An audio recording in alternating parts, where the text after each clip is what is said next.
Welcome to Conversations with Hilltop. I'm Mike Sorth. Having joined the firm in the last year, one of the great pleasures of my job has been getting to know firm personnel from around the country, learning about the unique ways that they serve the firm's diverse set of clients. We're fortunate today to be joined by Rene Moreno. Rene is an investment banker in the firm's Phoenix, Arizona office. Thanks for joining us, Rene. Thanks, Mike. I'm glad to be here. Rene, can you tell us a little bit about your background and your investment banking practice? Sure, Mike. My financial services career started in structured finance while working for another investment bank with the largest student loan practice in the country. It was such a busy time that after I left after 7 years, I had been involved in over 100 transactions and $14 billion in student loan asset-backed securities. Student loans are widely considered to be a very difficult asset class due to the complex cash flow modeling required to structure the deal and to pass rating agency stress cases. In fact, the skills that I learned during that time carried forward into other roles that I had with other investment banks focused on public finance, including HilltopSecurities.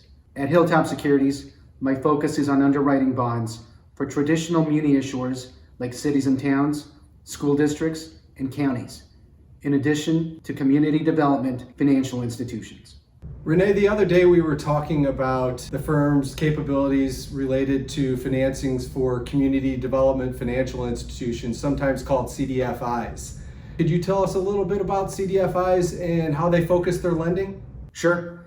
A CDFI is a private, community-based, non-governmental entity that provides loans or other financial products and services to areas typically underserved by traditional financial institutions. They are mission-based organizations that prioritize the community development of underserved areas. Individual CDFI loan funds concentrate on different investments, but they typically focus on housing, education through support of charter schools, equipment finance, and other community development projects, such as those that increase access to healthier foods.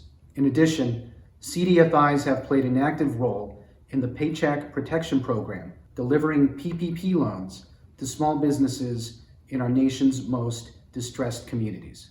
Since CDFIs are not depository institutions, they source their capital in a number of unique ways, right?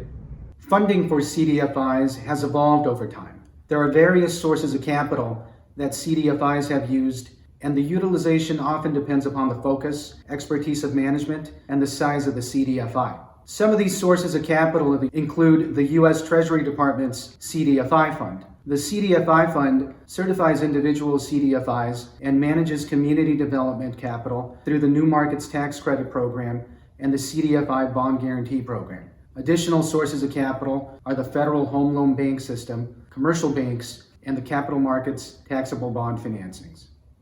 HilltopSecurities has utilized bond financing to provide capital to CDFIs. Can you tell us a little about that solution?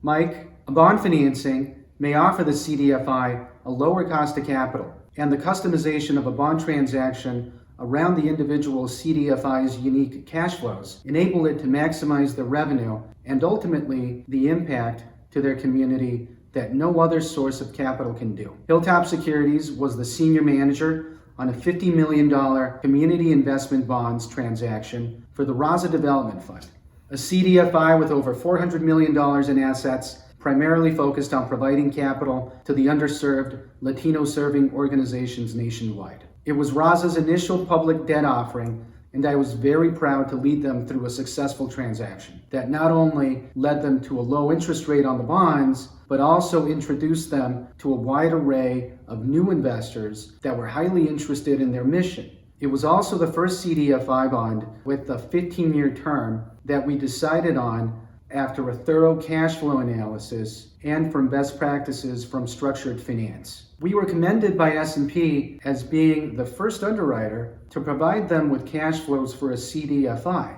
which ultimately helped pave the way to a robust AA- rating. As each CDFI's portfolio's cash flows are unique, so could the bond structure. In fact, we take an analytical approach and model the individual CDFI's cash flows and proposed bond structure in order to maximize revenue production.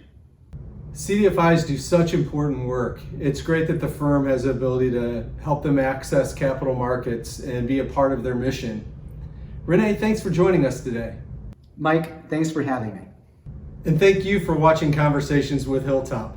Be sure to check out our other videos on the Hilltop Securities LinkedIn page and other social media platforms. See you next time.